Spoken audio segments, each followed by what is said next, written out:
Buenas, espero que anden bien. Hoy vamos a encarar un ejercicio de la práctica 7, la práctica de campo magnético. La idea del ejercicio es que comprendamos mejor la idea de la ley de Biot-Savart para el campo magnético generado por un cable conductor de corriente estacionaria. Cuando decimos corriente estacionaria decimos que no varía en el tiempo. Pero también es importante adelantarnos un poco y empezar a discutir qué características del ejercicio nos indican que podemos aplicar esta ley y por qué no nos sirve aplicar la ley de Ampère en este caso. Para esto podemos pensar en analogía con lo que pasaba en campos eléctricos, en donde la ley de Gauss requería de alta simetría para ser aprovechada. En este caso es la ley de Ampère, o mejor dicho, la ley de Gauss requería de alta simetría para ser aprovechada para calcular el módulo del campo eléctrico. En este caso la ley de Ampère se puede utilizar para calcular el módulo del campo magnético, eh, también cuando existen este tipo de simetrías en todo el espacio, que como vamos a ver no es el caso del ejercicio que vamos a resolver ahora. Por otro lado, la ley de Biot-Savart, si bien puede ser utilizada para calcular el campo en todo el espacio en ciertos ejercicios, por ejemplo, vayan al libro de cátedra y miren el campo generado por un hilo infinito, que ahí está resuelto por con la ley de Biot-Savart y con la ley de Ampère, así que está bueno para comparar los métodos. Pero además, la ley de Biot-Savart se suele utilizar para calcular el campo en puntos privilegiados del espacio que cumplen con ciertas características con respecto a su posición respecto del cable conductor. Ahora lo vamos a ver con el ejemplo que vamos a hacer. Entonces, miremos el ejercicio 6 de la práctica 7, que nos dice que por la espira conductora de la figura circula una corriente de 15 amperes, los radios de las dos semicircunferencias que componen esta espira son R1 y R2, y además tiene dos tramos rectos. Y nos pide que calculemos la magnitud y la dirección del campo magnético en el origen y que expresemos el resultado en coordenadas cartesianas. Bien. Entonces, bueno, vemos que la espira tiene estas dos secciones semicirculares y esas dos rectas, y ya el ejercicio mismo nos habla de un punto privilegiado, que es el origen. Geométricamente se nota que es especial, ¿no? Este punto, pero para entender por qué es que podemos calcular el campo en ese punto y no en otros, tenemos que entender bien la expresión de la ley de Biot-Savart. Si logran entender eso, este ejemplo les va a servir para resolver un montón de ejercicios similares. La ley de Biot-Savart, que es esta que está en la pantalla, para cables conductores, nos indica que para calcular el campo magnético en una posición R, este VDR, generado por un cable dispuesto en una curva C, debemos hacer esta integral con este integrando en toda la curva, donde K' es una constante que es igual a la permeabilidad del vacío sobre 4pi, que es lo mismo que 10 a la menos 7 Tesla metros sobre amper. Bien. Y que no hay que confundir con la constante de electrostática que veíamos antes. Por otro lado, en el integrando nos encontramos con la variable R', que representa la posición de los diferenciales de curva de L. Pero si miramos con cuidado, esta variable siempre aparece restando a R. Es decir, que lo que interesa para la integral es la posición relativa entre los diferenciales de L y el lugar donde se quiere calcular el campo, ¿no? Los R menos R'. Em, Recordemos que esta resta representa un vector que va desde la posición R', por ejemplo, si estamos mirando este diferencial de L, será un R' por acá, hasta la posición R, en este caso el origen, o sea que es un vector que va desde este punto hasta este punto. Y eso para todos los puntos de la curva C. Bien.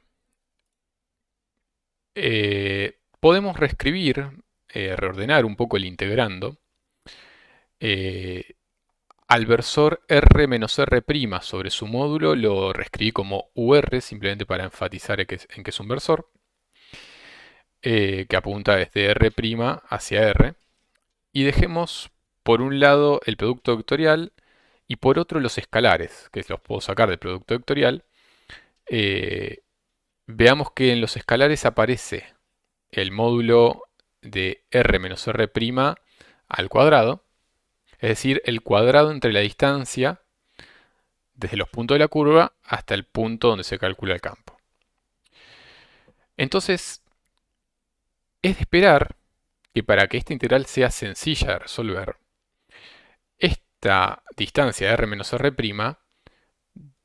tenga que ser constante, o mejor dicho, si es constante, vamos a poder sacarla de la integral y nos va a facilitar mucho la resolución. Si bien eso no ocurre en toda la curva C, podemos ver que sí ocurre en dos tramos de la curva. En esta región, en la semicircunferencia exterior, todos los puntos de esa curva están a la misma distancia del origen. Mientras que en la curva, en la semicircunferencia interior, todos los puntos de esa parte de la curva también están a la misma distancia del origen. Entonces ya vemos que ya hay razones para justificar que, que el origen es privilegiado, pero vamos a ir más a fondo con estas características. Por otro lado teníamos el producto vectorial. Para que la integral sea sencilla, también nos encantaría que este producto vectorial fuera una constante, ¿no?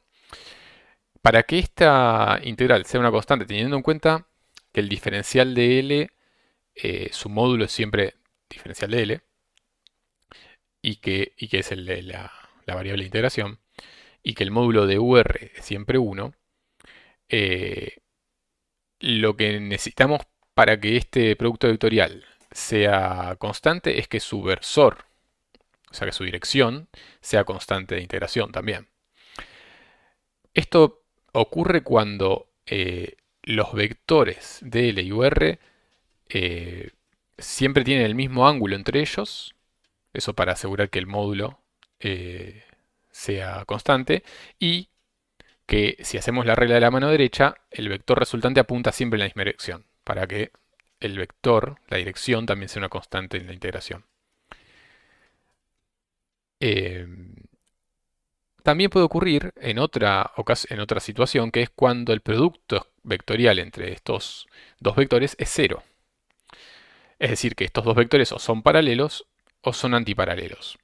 Estas dos situaciones las vamos a entender un poco mejor ahora cuando miremos en detalle lo que pasa en las curvas de esta espira. Entonces, pero bueno, ya esto nos da una idea de por qué el origen es un punto privilegiado y por qué vamos a calcular ahí y no en otros puntos. Si yo quisiera calcular en un punto, por ejemplo, este punto de acá, ya veo que el módulo de r menos r' no va a ser una constante de integración y por lo tanto esa integral no va a ser sencilla de calcular.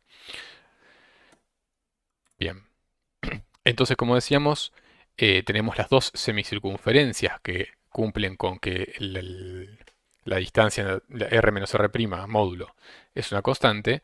Entonces lo que intuimos es que se podría calcular esta integral separándola en cuatro regiones, separando la curva en cuatro tramos. Entonces vamos a hacer la integral de todo esto que lo llamé A, todo el integrando lo llamé A, lo vamos a separar en la integral sobre una curva C1, una curva C2, una curva C3 y una curva C4 y voy a sumar todos eh, esos términos para calcular después el campo total. Entonces donde C1 es la semicircunferencia de radio R2, C3 es la circunferencia de radio R1, C2 es esta recta y C4 es esta otra recta. Bien. Eh, Concentrémonos para empezar en el cálculo para la curva C1. Miremos primero lo que pasa con el producto vectorial. Vemos que UR apunta siempre en la dirección radial, mientras que el diferencial de L siempre apunta tangencial, ¿no? Pare donde yo me pare, como recordemos que UR apunta en la dirección que va desde R' hasta R, entonces siempre apunta en la dirección del radio de esta semicircunferencia y el de L siempre apunta en la dirección de la espira, o sea que va tangencial a esta circunferencia.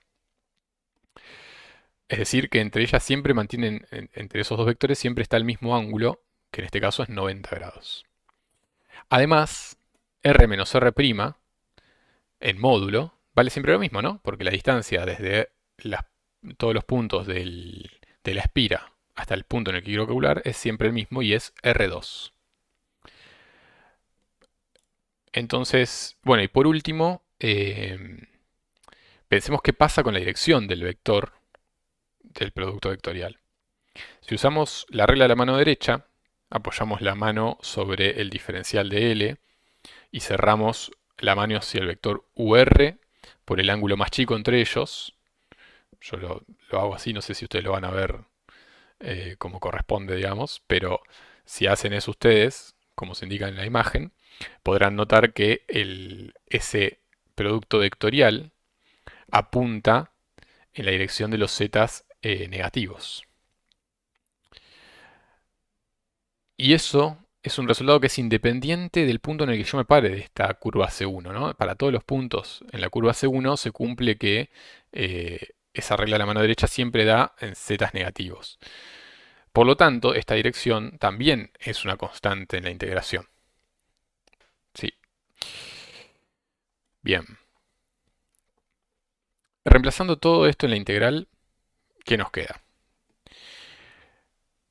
R menos R' al cuadrado en módulo lo podemos reemplazar por R2 al cuadrado. El producto vectorial lo escribimos como su módulo, que estaba hecho en la filmina anterior, pero de última vuelven a verlo, pero es simplemente diferencial de L, su módulo. Y su dirección, que viene indicada por el versor menos K. Acá todo lo que es constante de integración lo saqué de la integral y como estamos integrando vectorialmente, esta integral se hace en cada una de las componentes y como el resultado va a ser el mismo en cada una de las componentes, lo puedo sacar del vector y por lo tanto me termina quedando de esta forma. Eh, donde me queda esta integral por resolver, que es simplemente la integral entre 0 y pi por R2 del diferencial de L, ¿no? Es la integral del perímetro entre 0 y R2. Entonces me queda simplemente, perdón, 0 y pi por R2. O sea que me queda como resultado pi por R2 esa integral. Y si reemplazo k' por mu 0 sobre 4pi, me termina quedando de esta forma. Bien.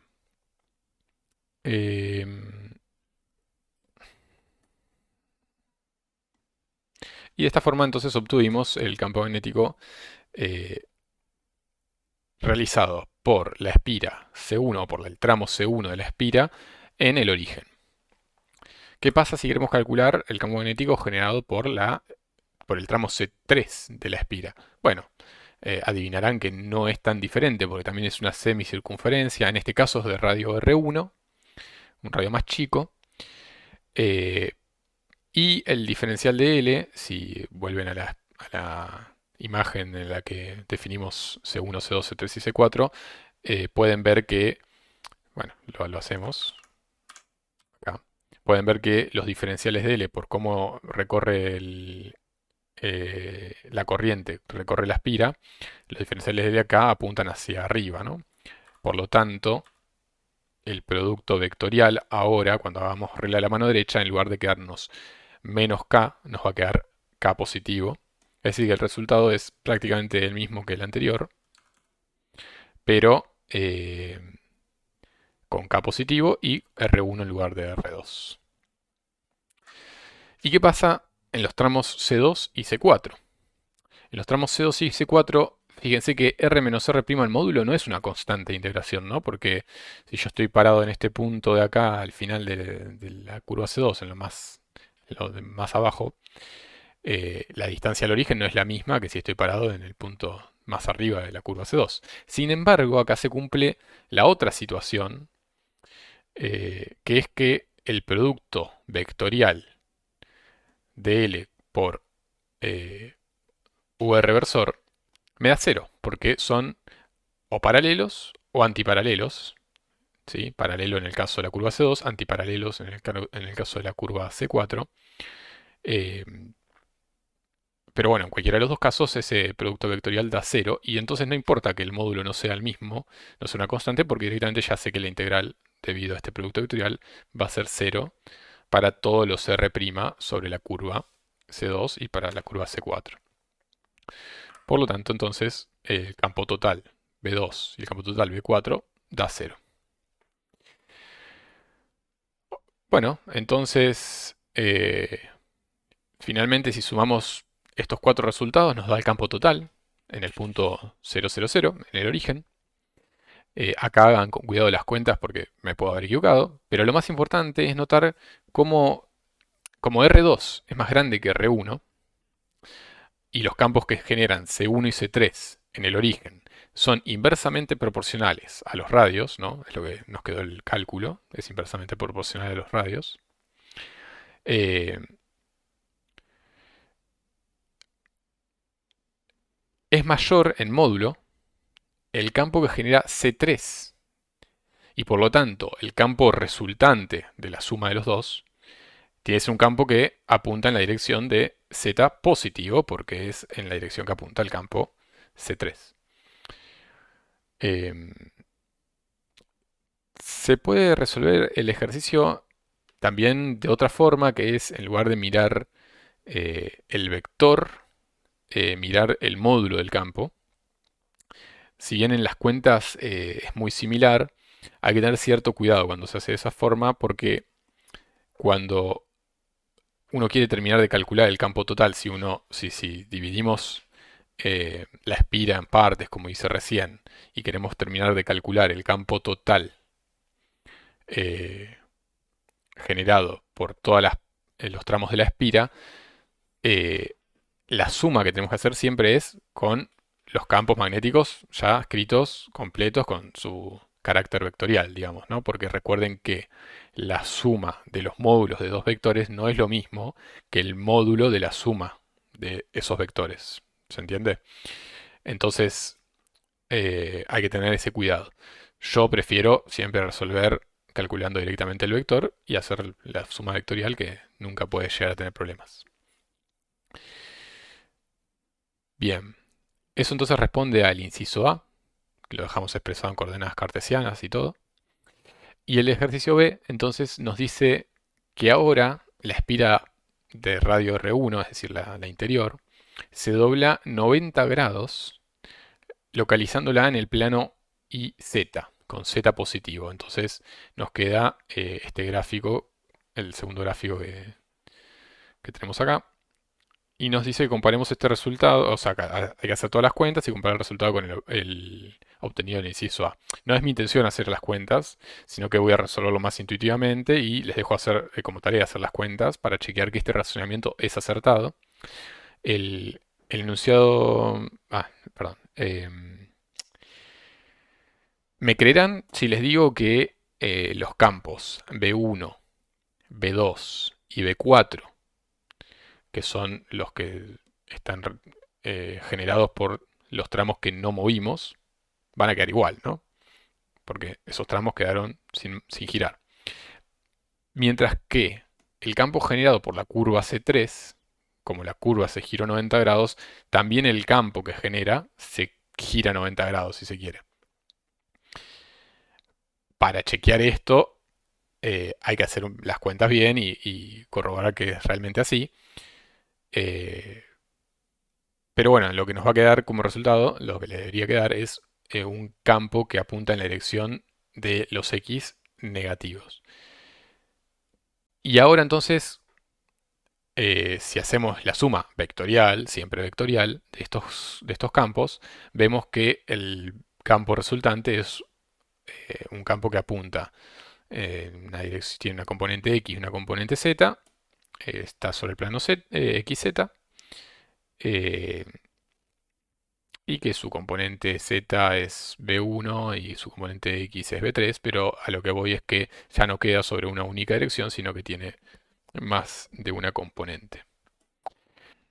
Así que bueno, eso es todo por el ejercicio 6. Espero que les haya servido para entender un poco mejor la ley de Biot-Savart. Y bueno, nos veremos en clase.